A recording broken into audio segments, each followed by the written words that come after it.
Pessoal, novamente bom dia a todos. Hoje estamos fazendo o nosso webinar, um evento para nós apresentarmos aí as novas funcionalidades e atualizações que nós temos do PET 109 e 110, que seria o PET P110 53, 54 e 55, e para os clientes que estão na versão 109, seria o PET 109 ET, EU e EV. Aproveitem para vocês elaborarem as suas dúvidas. Hoje nós contamos aí com a presença de duas áreas, eu, Bruna, da academia, e a nossa área de produto. Então, a academia, para quem não conhece, ela é responsável por promover treinamentos para os nossos clientes internos, externos, dos módulos do e-comics, através dos nossos treinamentos online, presenciais ou via EAD. E produto é responsável pelo desenvolvimento do nosso software, melhorias de processos, atualizações e adequações às nossas legislações. Então, com vocês aí, a Vivian, ela hoje é a Isabela, supervisora de produto. A Vivian, ela está na parte de, desculpa, Vivian, mas eu não lembro, Analista de conteúdo. analista de conteúdo. Perfeito. Então, podemos dar o start. Então, bom dia, pessoal.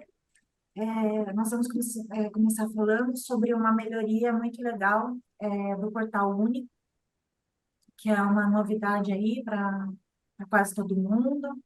Ainda está em desenvolvimento, né? O governo ainda não concluiu 100% da funcionalidade. E, enquanto isso, nós vamos trabalhando nas releases que eles vão liberando.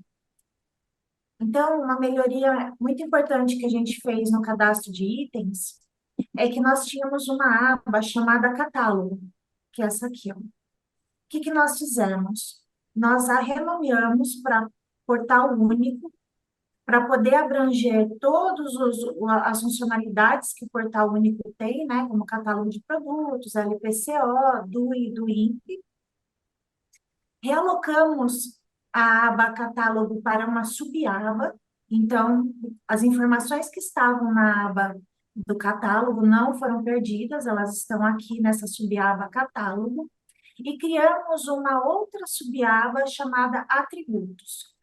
Nessa subaba atributos, é possível agora fazer uma carga dos atributos que estão lá no e-comics, né, que já foram carregados do portal único para o e-comics. Por que nós fizemos isso? Para que seja possível reutilizar as informações. Então, essas informações estando vinculadas a um item, não será mais necessário que o usuário fique fazendo essa carga e fazendo as informações, imputando as informações manualmente a cada IPCO, a cada catálogo, enfim, a cada operação que ele for fazer no e-commerce com relação ao portal único. Aqui também fizemos no botão de carregar atributos, nós colocamos uma telinha, onde é possível selecionar a modalidade, nós temos a modalidade importação e exportação, e aqui o objetivo. E no objetivo nós temos tratamento administrativo, LPCO, enfim, todos os objetivos que nós temos hoje lá na tela, onde nós carregamos os atributos, nós temos eles aqui agora, com uma opção para fazer essa carga vinculada aos itens. Agora é com vocês.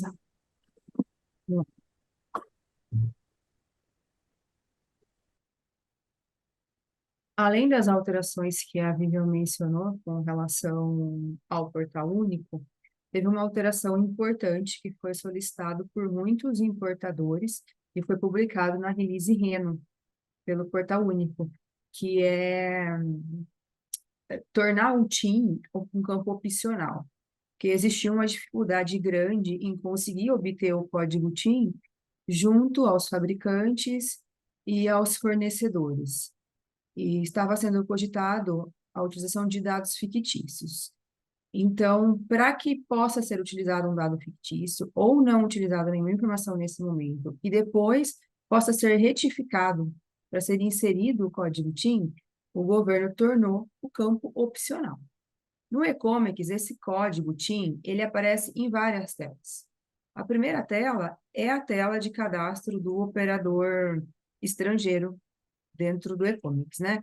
Ele era um campo obrigatório e agora ele passou a ser um campo opcional. Então, não é mais necessário ter um código TIM para conseguir transmitir um fabricante ou um fornecedor do e-commerce para o portal e torná-lo um operador estrangeiro, tá? Então, essa mudança aqui, basicamente, foi na tela, que o campo ele era na cor amarelo, requerido, agora ele é um campo branco. Então, ao salvar o registro, ele não é mais exigido. Nós também tivemos que incluir um campo que se chama Código PUCOMEX. O que é esse Código PUCOMEX? Como o governo deixou de controlar pelo Código TIM, ele tinha que ter uma outra regra para fazer esse controle. Então, ele criou um campo chamado Código PUCOMEX, numerado pelo próprio Portal Único, e ele tem a sigla OP underline. E aí um sequencial, 1, 2, 3, 4. Então, à medida que a empresa vai fazendo o envio do fornecedor, do fabricante, para o portal único, tendo ou não código TIM informado, sempre vai haver um código PUCOMEX, que começa com OP e aí tem um sequencial numérico, conforme o CNPJ, a raiz, né, da empresa. Então, nós tivemos que colocar aqui no cadastro do operador, na aba de raiz, esse código de operador. Por que que ele fica na aba raiz? E como já é de conhecimento de vocês, a transmissão para o portal único, ela é por raiz, ok? Então, essa informação é a nível de raiz. Se eu tenho 5 raízes, eu vou ter 5 códigos de operador, que não necessariamente vai ser igual. Posso ter o OP 20 para uma raiz, 21 para outra, 23 para outra, ou 50 para outra, e assim por diante. Então, nós tivemos que incluir esse campo aqui no CNPJ, e, consequentemente, nós também incluímos isso no histórico, né? Então, aqui está um exemplo, ó. O código, o COMEX e o código TIM iguais. Por que isso? Todos os registros passados das empresas que já haviam transmitido para o Portal Único, não foi possível colocar um código OP aqui. Então, eles repetiram o código TIM no campo do código COMEX. Então, vocês só vão ver essa situação quem já tinha transmitido antes da mudança. Quem não fez nada ainda vai sempre ver esse código OP, tá? Os anteriores, para os que já estavam, vão visualizar o código TIM no campo de código COMEX. E no histórico, como eu falei, nós também tivemos que colocar o campo para saber se existe alguma alteração ou não, para a gente poder fazer o controle. Não, essa foi uma das alterações da release Reno. A outra alteração da release Reno foi a permissão para a criação de nova versão do operador através de API. Já era possível essa criação de nova versão direto no portal único, manualmente, mas via API não estava liberado. E foi liberado. Então, com essa nova liberação, nós incluímos no sistema a funcionalidade. Então, tem o botão nova versão. Quando o usuário clica aqui, o sistema vai forçar uma mudança de versão. Então, se o número era 1 da versão, ele vai virar a versão 2, versão 3. O código OP01 se mantém. Então, vai ser OP01 versão 1, OP01 versão 2, OP01 versão 3 e assim por diante. Quando eu faço uma nova versão, entende-se que eu vou fazer uma alteração. Então, eu peço uma nova versão, altero o que eu tenho que alterar e faço uma nova transmissão. Porque não tem sentido eu gerar uma nova versão se eu não vou proceder com alguma alteração, tá? Então, aqui, ó, tem a versão e a troca da versão. Em consequência da alteração do código TIM que se tornou opcional, nós tivemos que alterar as telas de carga em massa via e-commerce, porque essa tela, ela tinha o código TIM aqui para preencher na hora de gerar o operador ou de gerar um grupo de dados, né? Eu tinha que ter, eu não tenho mais obrigatoriedade. Então, ele vai ficar vazio, a empresa vai fazer a seleção, vai preencher o que realmente precisa, que são os dados da entidade, que vem do RP, a cidade, que é obrigatório também, tem que vir do RP, e ele pode fazer a geração sem o código TIM. Então, alterou-se essa tela também. A tela de carga de dados via Excel, nós também tivemos que alterar tanto o template do arquivo, que a gente teve que alterar a descrição do template, né, que para indicar que não é mais obrigatório o código TIM. Incluímos o campo PUCOMEX para carga de histórico, Se estiver carregando histórico, precisa carregar o código Comex, então nós incluímos aqui no layout o código e o comentário nas células, né? Que o código TIM não é mais obrigatório. A carga de arquivo JSON, mesma situação.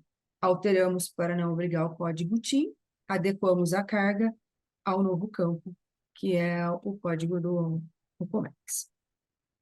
A tela de controle de alterações é uma tela onde ela visualiza todas as alterações que foram feitas no RP e migradas para o e-commerce. Se a empresa já enviou o operador estrangeiro para o portal único, aparece nessa tela que houve alteração. Então, os campos eles ficam destacados em vermelho. Antes do código TIM se tornar opcional, ele era um campo que ele não era passível de retificação. Então, essa tela não permitia a retificação de código TIM.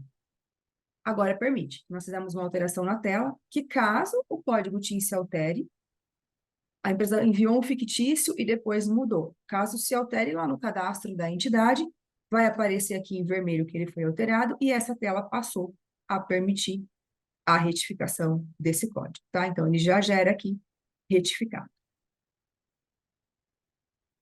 E nós incluímos na tela também o código Comex, para ficar visível ali, apesar de que esse código não se altera. Na tela de acompanhamento e transmissão, nós colocamos também o código Comex, para facilitar o acompanhamento. E aqui se encerra as alterações relativas ao operador estrangeiro. Só que essa alteração do operador estrangeiro, ela refletiu também no cadastro do produto. Então, nós também tivemos que adequar as funcionalidades do produto dentro do portal único aqui no e-commerce. Então, nós alteramos a carga em massa via Excel para tratar o código TIM como opcional, retiramos as obrigatoriedades e incluímos o código Comex. E alteramos os dados nas células. Então, fizemos a alteração aqui no template, para que se a empresa estiver carregando o histórico de produto que tenha operador vinculado, ela possa informar os dados do operador com base nas novas regras aí do portal único. Mesmas alterações para a carga do arquivo JSON. Então, a empresa já mandou, já fez direto no portal e quer carregar no e-commerce. Isso, ela extraiu o JSON e a gente vai fazer a importação dos dados, considerando essas novas regras. Na tela de manutenção do produto, nós também tivemos que incluir o código Comex, para que a pessoa que for fazer o vínculo, ela consiga localizar qual é o código do operador, e essa informação ela vai ser enviada lá para o portal único. Agora, a gente não manda mais o código TIM como campo-chave vinculado no produto. É o código Comex que se tornou o campo-chave. Nós tivemos que fazer também essa adequação aqui. No histórico, também colocamos o código do Comex. Então, basicamente, todas as alterações relativas à release REM. No cadastro de entidade, onde nós temos a aba que fala sobre o catálogo de produto, também colocamos o código Comex para indicar qual é a referência lá no portal, já que deixamos de ter o código TIM como obrigatório. Então, aqui é mais uma visualização para auxiliar o usuário a conseguir identificar se para aquela entidade, fabricante ou importador, já tem um código Comex para ele. Então, ali está importador e aqui está fabricante, tá? A tela é igual. Então, vou passar para a Vivian o tema do LPCO.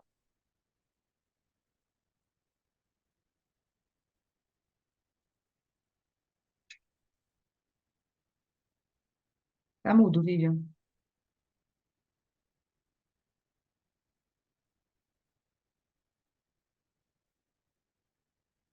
Vivian, você está falando no mudo. Eu acho que ela não está conseguindo alterar. Desmuta ela, Bruna. Você, como administradora, consegue. Tá.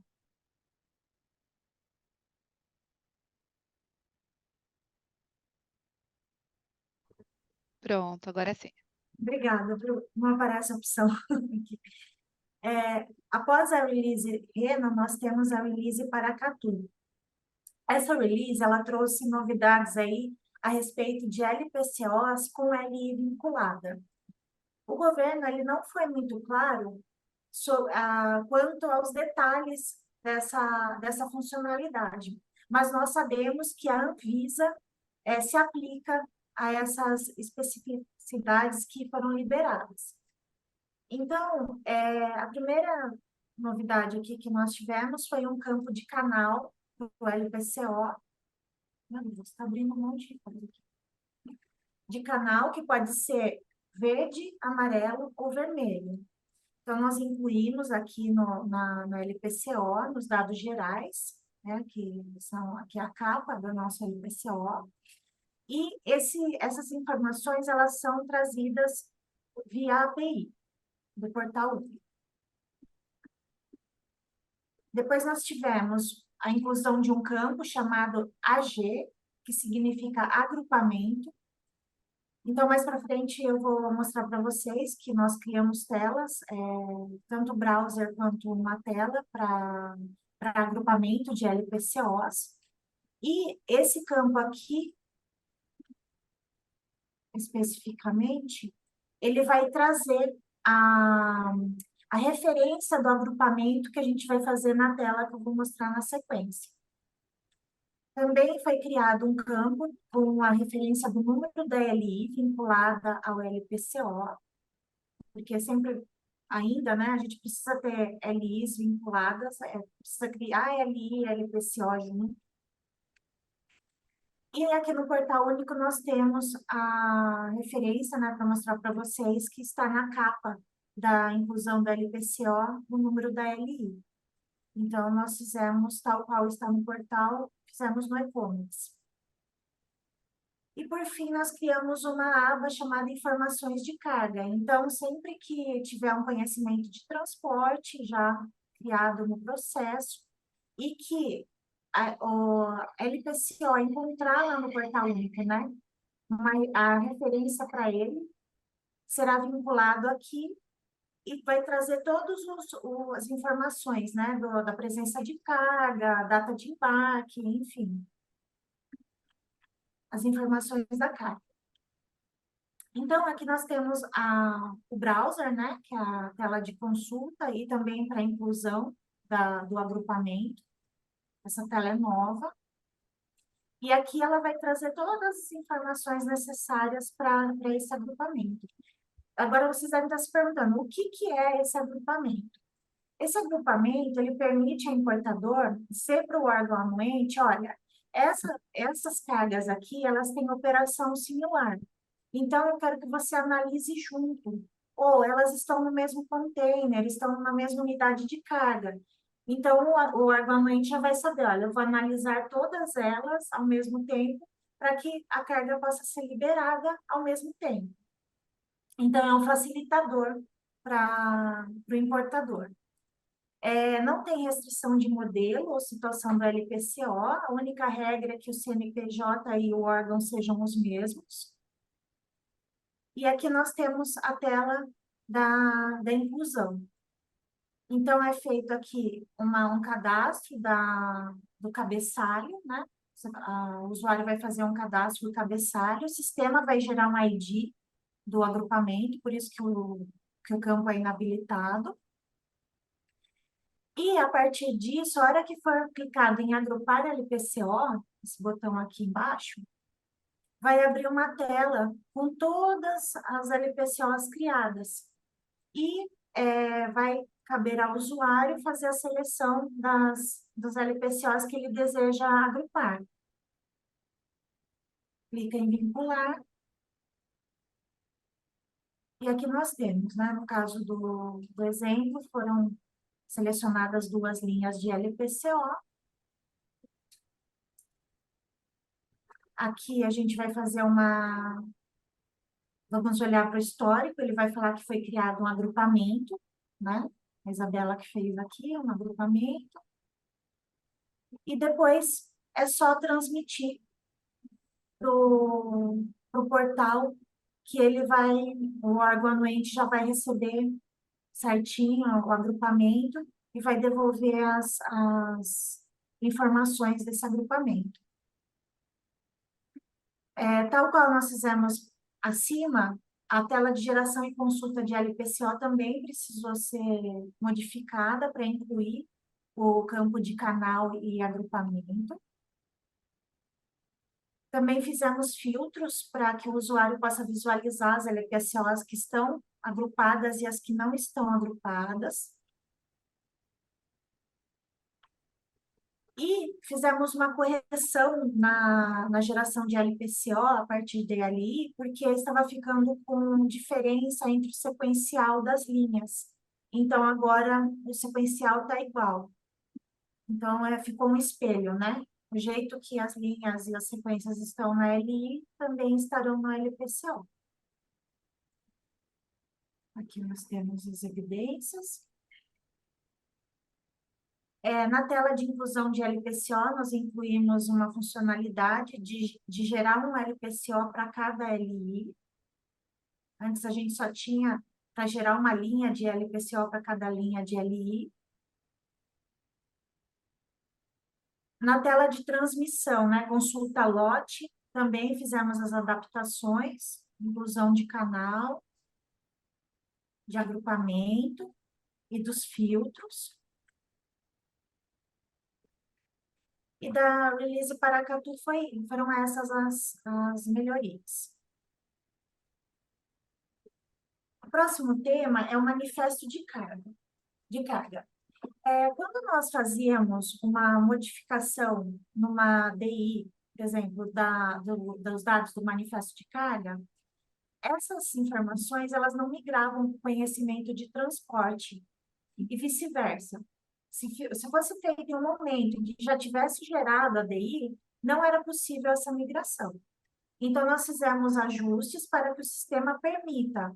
Se for informado coisas diferentes no conhecimento de transporte, elas vão replicar para a DI, e da DI elas vão replicar conhecimento de transporte. Só que nós colocamos algumas regras no sistema.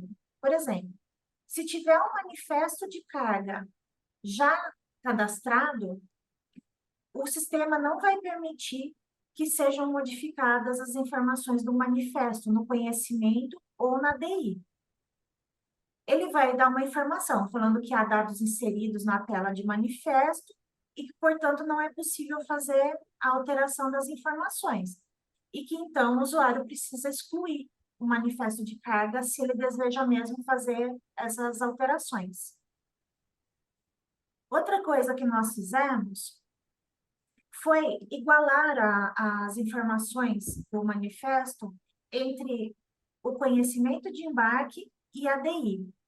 Observem que agora nós temos esse documento de trânsito aduaneiro, os mesmos campos que nós temos no conhecimento de embarque, nós temos agora na DI.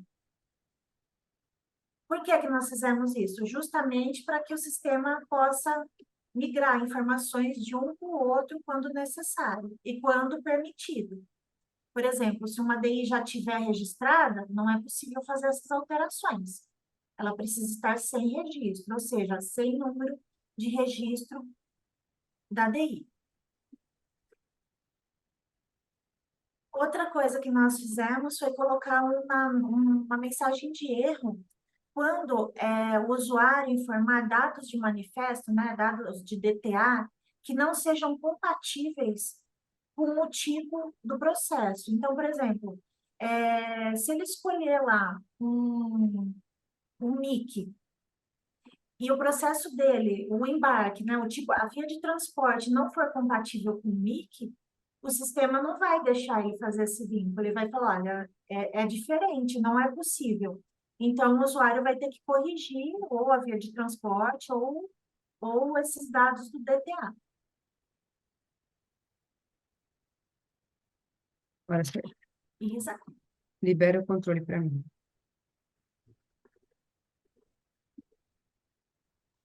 Ok. Bom, eu queria fazer só uma ressalva sobre o que a Vivian falou de LPCO e seus agrupamentos, novas funcionalidades.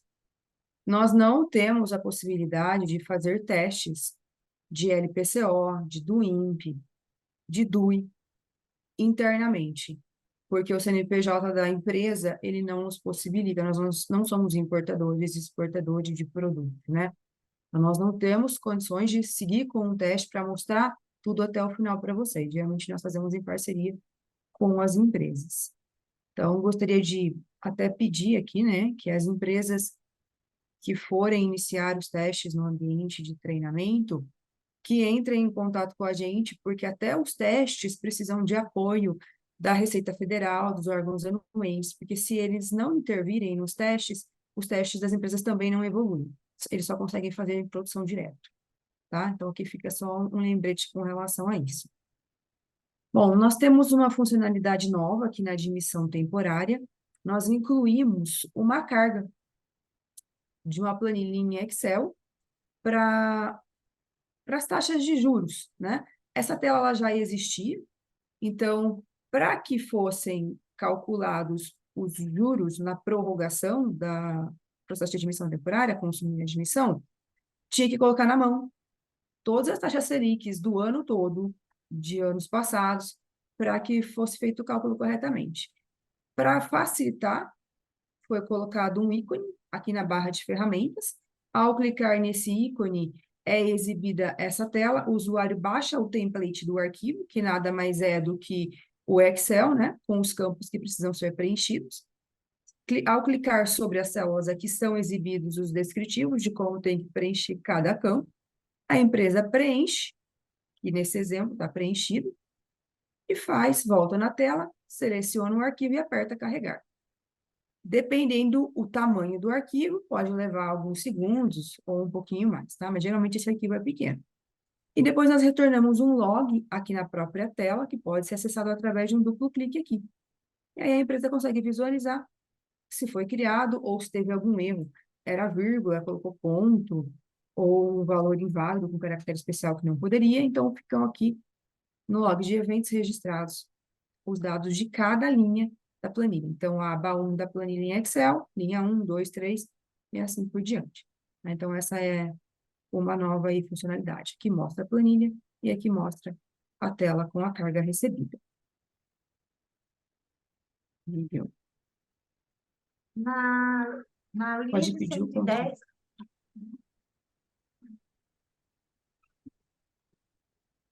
na release 110.055, nós fizemos alguns ajustes na DI única. Nós estávamos com uma diferença entre a tela de custo do embarque e a DI e a tela da conferência do planejamento da DI única, no que diz respeito aos volumes. Então, o que acontecia? O e-commerce estava considerando, quando tinha mais de um conhecimento de embarque nos planejamentos, né, mais de 2 remessas, ele pegava apenas o conhecimento da primeira e da última, o volume, né, a quantidade de embalagens do primeiro conhecimento e do último conhecimento, e desconsiderava os intermediários. Então, nós fizemos uma correção, né, aqui tem alguns prints. O primeiro conhecimento tinha 7 embalagens, o segundo 48, e a hora que a gente chegava na última retificação, ele considerava só 7, que era do primeiro conhecimento, e desconsiderava o que vinha depois, que eram as 48, né? Ele tinha que ter somado para dar 55. Então, nós corrigimos, essa é uma visão, né, do conhecimento de embarque, para que ele fizesse esse cálculo correto. Então, aqui, quantidade 7 no primeiro conhecimento, quantidade 50 no segundo. Na retificação, na última retificação, aqui, nós tivemos, aqui no exemplo da DI, uma quantidade de 57, 7 mais 50, 57. Então, ajuste realizado. E também tínhamos um problema com a visão do conhecimento de transporte no que dizia respeito ao ajuste do frete internacional. O que nós identificamos, né? Tinha uma diferença entre também o processo, a tela de custo, a tela da DI, e a tela de conferência do planejamento de DI única. E o que nós observamos? Que o e-commerce não estava considerando moedas de frete, né, internacional lá no conhecimento que fossem diferentes de dólar, porque o e-commerce calcula em dólar. Ele pegava se fosse euro, se fosse ien, enfim, e considerava como se fosse dólar e só fazia a soma. Então, não havia uma conversão correta. Então, nós fizemos essa correção nesse patch. Daí aqui tem os exemplos, né, de antes e depois. Agora ficou tudo equiparado, todas as telas, de DI, de custo de embarque e de planejamento de DI único, né, conferência de planejamento. Agora eu devolvo a bola para a Isa. Nós vamos falar agora, virar a chavinha aqui para importação, para exportação. A importação fala de LPCO ligado à licença de importação. A LPCO na exportação está ligada à DUI. Então, vamos virar a chave aí dos vínculos, tá? Então, foram feitas algumas melhorias e alguns ajustes nos identificadores do LPCO na exportação. Então, nós criamos alguns campos novos na tela. Por quê? O Portal Único, ele tem o ambiente de treinamento e o ambiente de produção. Os dados constantes nesses ambientes são diferentes. O atributo 10 do ambiente de treinamento corresponde a uma informação. O atributo 10 do ambiente de produção corresponde a outra informação. Para que não houvesse problemas na tela de identificadores, se a empresa está trabalhando com ambiente de treinamento e depois quer operar também com o de produção, nós criamos o campo ambiente, nível e o tipo, né, de configuração aplicado para que a empresa consiga diferenciar para qual ambiente ela está fazendo a configuração, para quando a profile de integração com o portal único estiver vinculado, habilitado para treinamento e quando estiver para produção. O ideal é que o ambiente de qualidade das empresas fique apontado para o treinamento e somente o ambiente de produção seja apontado para o de produção. Nós colocamos essa informação para prevenir problemas, mas o ideal é que cada ambiente fique apontado para um ambiente do portal. Então, nós inserimos essas informações de ambiente, nível e tipo, porque o atributo, ele pode ser um atributo da NCM, ele pode ser um atributo do catálogo de produtos, ele pode ser um atributo da DUIMP, ele pode ser um atributo da LPCO. Então, existem várias características. Nessa tela, a gente tem aqui os atributos da NCM. E também incluímos a data de vigência, porque os atributos, eles também podem deixar de serem vigentes. E eu não posso excluir do sistema. Não é porque ele não é mais vigente no portal único que eu vou deletar daqui, eu não posso. Se ele tem um registro filho, ele já foi usado em algum processo, eu só posso marcar que ele não é mais vigente, ele vai ficar bloqueado para utilizações futuras, mas ele vai continuar aparecendo aqui no histórico.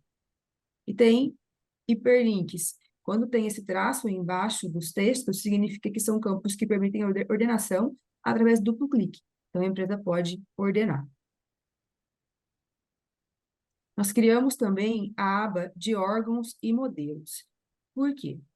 Para eu conseguir verificar quais são os órgãos que pedem um determinado atributo. Por exemplo, aqui nós temos o atributo de destaque. Quais órgãos pedem destaque? Aqui nós temos a ANP e a Polícia Federal. Então, eu vou fazer uma configuração no sistema para que o sistema entenda. O destaque está cadastrado no cadastro do item. Eu quero que leve automático quando eu utilizar esse identificador no LPCO da importação. A empresa faz a configuração lá na tela de identificadores e quando for gerado um LPCO de um desses dois modelos e for carregado esse atributo automaticamente, já vai ser preenchido o destaque de forma automática. Então, os identificadores, eles são os deparos de campos entre as telas core do e-commerce e os dados do portal único, para evitar um retrabalho aí de digitação. Alguns atributos estão vinculados a Campus Core, nós já disponibilizamos para todo mundo, como lote, números de série, que são campos core do sistema, já foi com o SQL configurado. Gerou, tem número de série, tem número de lote, independente do órgão, vai fazer a carga dos dados da fatura automaticamente, tá? Mas se a empresa tem campos customizados, ela pode configurar esses identificadores ou abrir um chamado no suporte para o suporte auxiliar. Nós também criamos um botão chamado Atualizar Identificadores. Para que, se eu fizer uma carga nova, eu não tenho que vir aqui e preencher na mão esse identificador. Eu clico aqui em atualizar, o sistema carrega todos os identificadores e eu só preencho o que eu quiser. Ah, eu não quero carregar tudo, eu só quero controlar nessa tela o que eu realmente fiz no Depara. Ok, pode fazer na mão e não apertar esse botão. Não tem nenhum problema. DUI. A DUI, ela sofreu impactos com a release Reno. Foram criados atributos multivalorados. Esses atributos, eles têm uma estrutura diferente dentro dos arquivos de JSON. Então, nós tivemos que criar campos para poder tratar esses atributos. Então, aqui nós criamos colunas para indicar o código do atributo pai, a data do fim da vigência, se é obrigatório ou não aquela informação, se é um atributo multivalorado ou não, se ele é um subatributo, se ele é condicionado, qual a forma de preenchimento, seu tamanho, as casas decimais e a máscara. Então, tudo isso foi incluído nos itens na aba atributos, dentro dos itens da DUI. Então, nós incluímos todos esses campos aqui como facilitador para o usuário poder conferir e saber se ele é um multivalorado. Então, aqui nós temos um exemplo de um multivalorado. As rotinas de envio para o portal único também foram alteradas para tratar esses atributos condicionantes e multivalorados. Então, aqui eu tenho o mesmo atributo com duas informações diferentes para o mesmo item. Por isso que ele é um multivalorado. Ele aparece mais de uma vez com o mesmo código. Aqui a tela ficou pequenininha, é um print de como essa informação ela é enviada lá para o portal único. Então, aqui está o atributo, né, que é a guia florestal, e como que ela é, os dados são preenchidos lá no portal único. Vou tirar o zoom para ficar mais fácil.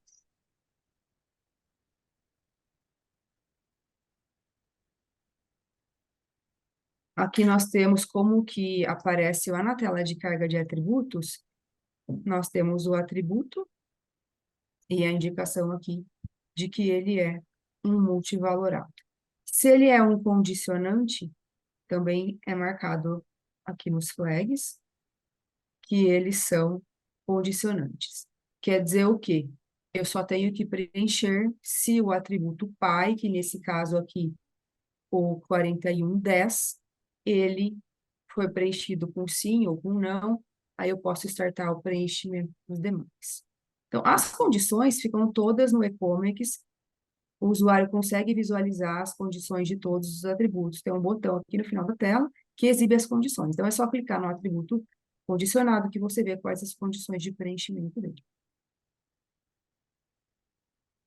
Agora nós vamos mudar de modo e vamos falar um pouquinho de câmbio. Obrigada, Isa. Essa correção que nós fizemos no câmbio, ela é muito importante, tá? Porque diz respeito ao cálculo dos impostos que são cobrados quando nós temos operações financeiras. Diz respeito à IN 41 de 1999. E essa IN, ela rege sobre os impostos CID, COFINS, IOF, Imposto de Renda, ISS e PIS. O que diz essa IN? ela diz que para nós fazermos o cálculo para reais dos valores que nós temos que remeter dos impostos financeiros, nós precisamos usar sempre a taxa mais alta entre, né, a maior taxa entre a taxa do contrato de câmbio e a diária à venda D2, né, que é de D-2, que é de 2 dias úteis anteriores. Então, o que que acontece? No Economics, o imposto de renda e o ISS gerados pelos seus botões próprios lá no nosso contrato de câmbio, porque lá, quem está habituado a usar o módulo, sabe que nós temos as abas das despesas. E nós temos botões próprios para o imposto de renda, para o ISS e para os demais impostos, nós temos um único botão. Para o imposto de renda e para o ISS, esse botão estava fazendo o cálculo correto, considerando a maior taxa de área-venda, ou o contrato, dependendo qual que era a maior no momento do fechamento, né, da geração do contrato e da despesa. Só que não funcionava para o CID, para o COFINS, IOS, ISS, PIS, que fossem gerados pelo botão de gerar despesas, que é esse botão único para gerar todo mundo. Então, nós fizemos uma correção no sistema para poder atender. Daí aqui nós temos um exemplo, né, da origem das taxas, só para vocês ficarem mais familiarizados. No contrato de câmbio, essa é a taxa do contrato, taxa cambial. E a diária à venda, D-2, ela fica lá nas nossas taxas de conversão, né, do sistema, que fica lá no módulo comum. Então, é a diária à venda de 2 dias anteriores à data do contrato, tá? Então, aqui nós temos dia 9, aqui nós temos dia 5, então, contando os dias úteis anteriores. Então, para conseguir fazer esse cálculo corretamente, nós tivemos que fazer algumas regras lá no nosso cadastro de despesas. Nós não temos uma tabela hoje que seja específica para despesas de câmbio. Então, nós não tínhamos como amarrar. Esses códigos aqui, eles não são fixos. Não tem como a gente dizer para o sistema, ó, calcula esse código desse jeito, esse código de outro, esse código de outro. Então, o que que nós fizemos como regra? Toda despesa que nós quisermos calcular, né, todo imposto que nós quisermos calcular, de acordo com essa regra que eu falei da IEM, nós temos que colocar o complemento como o Código da Receita Federal, igual está aqui nesse print. Calcula alto, precisa estar marcado. E esse botão regras, a tela que é chamada por ele precisa estar preenchida. Então, no boletim nós colocamos, né, aqui exemplos de como preencher para todos esses impostos, né, desde o CID, imposto de renda, COFINS, enfim, para todo mundo. O imposto de renda, ele estava fixo no programa. O que que nós fizemos? Nós desafixamos e colocamos ele junto com essa regra, para não gerar confusão, tá? Então, aqui estão as regras que eu falei para vocês, né? São essas três, o que que precisa ser feito para que o cálculo seja feito corretamente, pegando sempre a taxa maior. E aqui nós colocamos uma observação, que se você precisa sempre estar preenchido como código da Receita Federal, se você quiser que calcule daquele jeito, senão não vai calcular. Justamente por nós não termos uma tabela que nós possamos fazer o vínculo das regras, tá? Então, também lá na tela de cálculo de despesas que nós temos no contrato, no botão gerar despesas, ali abre uma tela chamada cálculo das despesas. Nós tínhamos um bug na linha do PIS. Ele não trazia alíquota. Ele fazia o cálculo corretamente, só que ele não trazia uma alíquota. Então, o usuário não conseguia ver qual que era a alíquota que a despesa estava usando para ser calculada. Então, nós corrigimos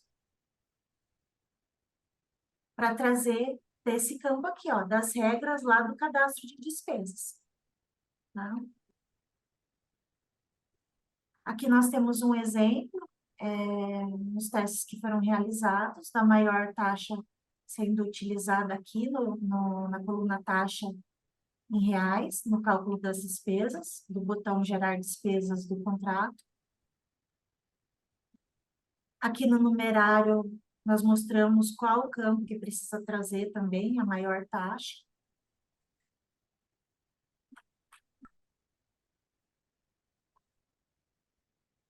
E é isso. Agora, estou fazendo os cálculos direitinho dos impostos. Eu vou passar a bola para a Isa falar de drawback. Ok. Na parte de drawback, nós fizemos alguns ajustes e liberamos algumas melhorias.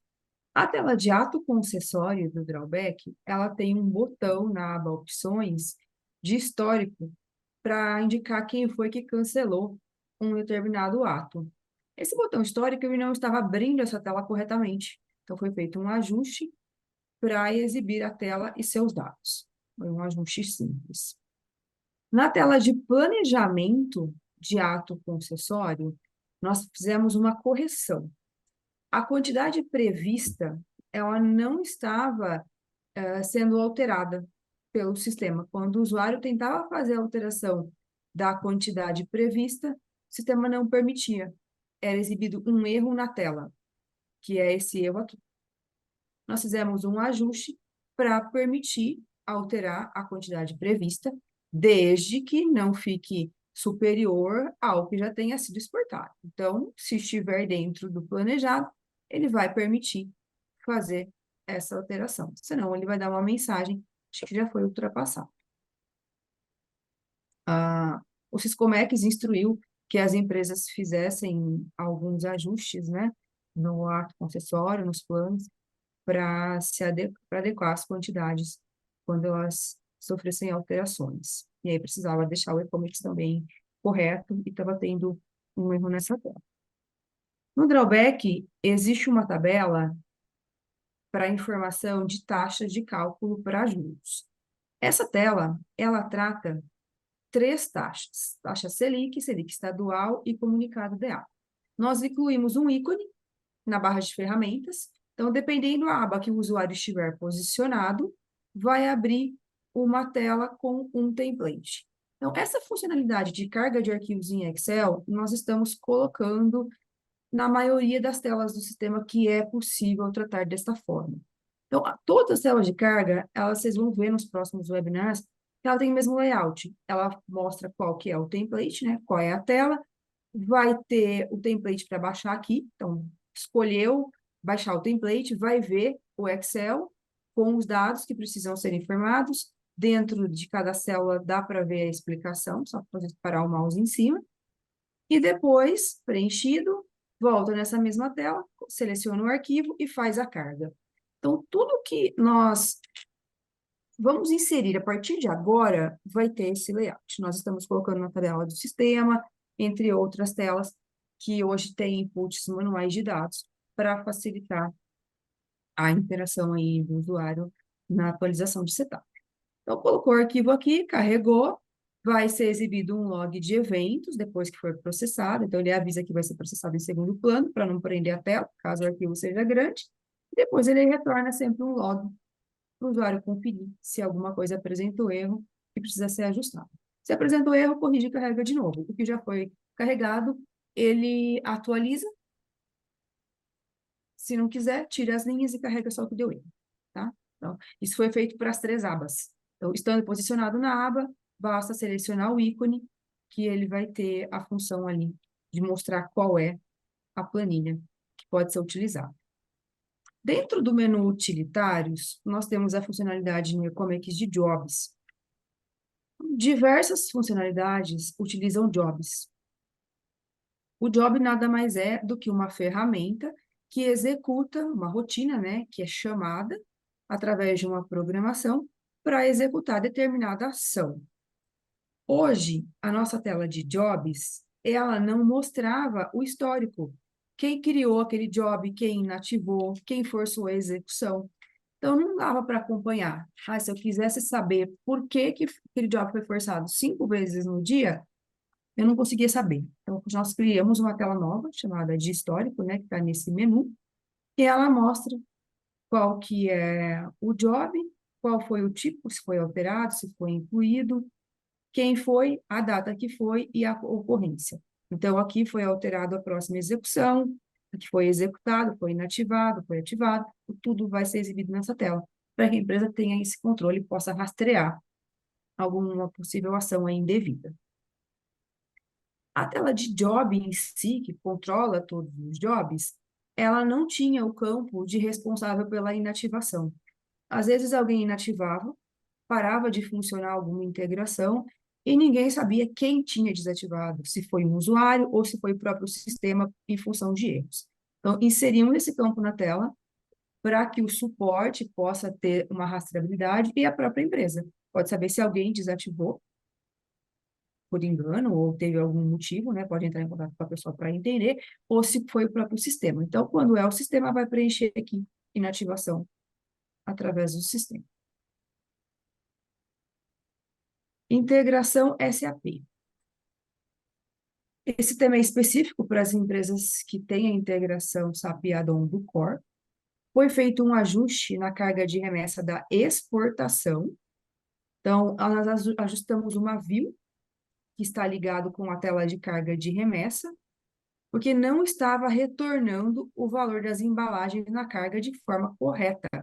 Então, deveria retornar a quantidade, qual a embalagem final, a embalagem inicial, o peso da embalagem, quando carregava a remessa, gerava a fatura e não estava acontecendo isso. Então, nós fizemos um ajuste para que funcionasse adequadamente. Então, após o ajuste, quando é executado o IDOC da remessa, é feita essa carga inicial, os dados estão sendo retornados. Então, se alguma empresa estiver com esse problema, basta executar o IDOC novamente, que ele vai trazer os dados. Tem uma outra correção na fatura de exportação. Existe uma integração entre a exportação com o SAP para fazer a liberação de emissão de nota, de preenchimento de tabelas no SAP, através de datas que são imputadas no e-commerce, na fatura comercial ou no embarque. Quando eu tinha mais de uma data configurada, então aqui na tabela 203 do e-commerce, tem um atributo que diz que disponibiliza dados de exportação no SAP. Quando eu tinha mais de uma configurada com sim, e ela estava localizada na fatura, ou ambas no embarque, e elas eram preenchidas no mesmo momento, preenchi a primeira, preenchi a segunda, e depois eu salvei. O sistema não aceitava e exibia um erro, ele não conseguia fazer a integração com o SAP. Então, foi corrigido para que se eu preencher uma ou mais datas que têm integração com o SAP, que as interfaces, que são chamadas a partir dessas datas, sejam executadas e não seja mais apresentado erro. Então, aqui é um exemplo de que foi processado com sucesso. Antes era exibido um erro no log, um erro que não era muito claro para o usuário do que estava acontecendo e não processava essa integração entre o e-commerce e a SAP. Então, foi corrigida essa situação. Vivian? Lá, ainda falando sobre integração SAP, nós fizemos um ajuste técnico no envio da F48, tá? Para permitir um uso de coringa customizado no preenchimento do campo Budati. Esse campo é de data, tá? E é data de liquidação. Então, agora as empresas podem fazer uma customização do coringa e para que a data seja de acordo com o que ela desejar. O core do sistema é data de liquidação, tá bom? Então, aqui nós temos um exemplo. Aqui foi forçado, tá? Foi feito manualmente. No lugar de onde seria colocado esse coringa, nós colocamos uma data, 1/12 1 do 11 de 2023, 1 do 12 de 2023, quando foi feita a interface, mandou com essa data de liquidação que nós fixamos, e lá no SAP nós tivemos essa mesma data também aqui, para liquidação. Mesma coisa foi feita para a transação F32, que é envio da data de vencimento da parcela. Só que é o preenchimento do campo ZFBDT. Tá? Então, a empresa agora pode fazer em Coringa, para que a data de vencimento seja diferente do que o COR faz hoje, que é a data de vencimento da parcela. Tá? Aqui também no exemplo forçamos uma data, né? Colocamos no lugar de onde seria o Coringa, uma data fixa aqui. E mandamos lá para o SAP.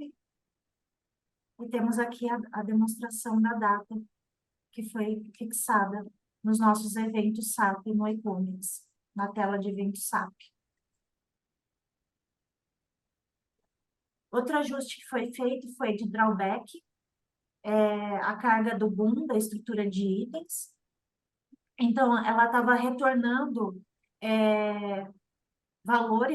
retornando um valor de componente exportado zero ou sem nenhum valor, e apresentava um erro, o valor FOB não está preenchido. Daí, ele não carregava os componentes na tela de estrutura de materiais.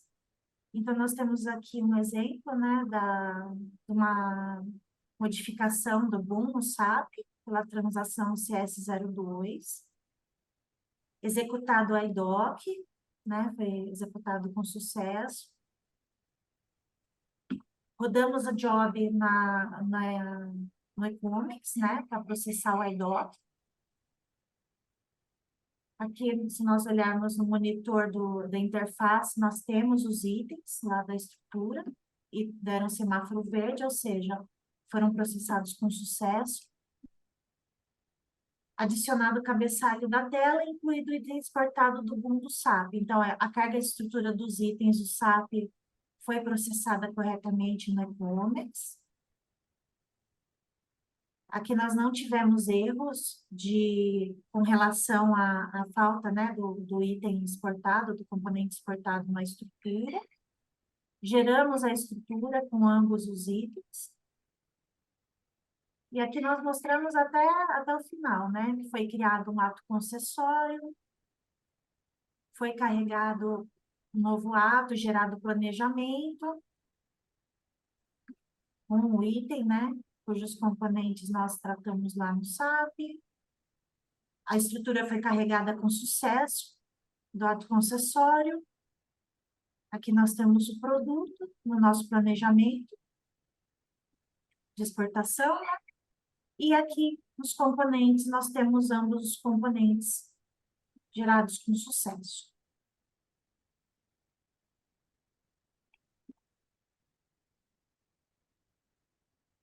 E depois nós temos a integração Oracle. Nós liberamos uma funcionalidade no numerário de importação, para que agora seja feita uma atualização automática do número da PO, quando o número da PO estiver configurado lá no parâmetros de despesas, tá? Então, quando houver informado que é para ser feito por PO nos parâmetros da despesa, e houver integração Oracle, claro, o número da PO será atualizado no numerário. Bom, Agora, como é isso? nós temos o portal Ecomex Deck, que é o portal de fornecedores, para que sejam efetuados os lançamentos dos numerários das notas fiscais através de um portal sem acesso à aplicação. Nós fizemos algumas alterações, né? O monitor SFTP, que é o monitor por onde os prestadores de serviço acompanham os arquivos que são enviados em massa, eles não conseguiam ver o número do lançamento. Então, nós incluímos um campo, que é o número do lançamento, que se ele precisar buscar direto pelo lançamento, qual é o número para checar se teve algum problema, ou ele quer abrir para visualizar, então ele consegue agora visualizar esse campo aqui, que antes não era possível, tá? Bom, essas foram as funcionalidades desse patch, desses 3 patches, né? A parte relativa à SAP, que nós sempre falamos, às vezes é um pouco técnico, mas nós achamos importante colocar no webinar, que nós temos internos da empresa que também participam e atuam com essa integração todos os dias. E como nós liberamos agora no Core todos os ajustes do SAP, é importante que todo mundo fique alinhado com o que está sendo liberado para poder oferecer mais opções ao cliente no momento das implementações dos projetos ou mesmo no suporte. Bruna, quer abrir para pergunta? Não sei se tem pergunta. Olha, pelo que eu estou vendo aqui, não teve nenhuma pergunta. A gente só teve uma mensagem da Carolina perguntando se esse documento compartilhado ele vai ser disponibilizado para os nossos clientes. Aí eu respondi respondi que o boletim ele é encaminhado junto com a liberação dos pets. E se vocês não estiverem recebendo esse comunicado, eu encaminhei aqui o link para vocês fazerem um cadastro, porque lá eles não só enviam os boletins, mas eles também enviam todas as atualizações que acabam tendo, análise, impacto e tudo mais pela área aí de produto, Isabela e a Vivian, tá? Além dos boletins, se o PET estiver aplicado, vocês também conseguem ver através do Information Center. Dentro da aplicação do e-comics, né? A gente tem um link lá, Information Center, na barra de ferramentas. Na parte de boletins, vocês conseguem analisar também todos os boletins que foram dos pets que foram aplicados no ambiente de vocês. Reforçando esse boletim, então, é relacionado ao que nós conversamos aqui no webinar, ao PET 110, 53, 54, 55 e o 109 ET, EU e EV, tá bom? Alguém tem alguma pergunta? Dá pra gente dar tempo da gente responder aqui para vocês. Vocês podem colocar no chat ou na caixinha de perguntas aqui do Zoom.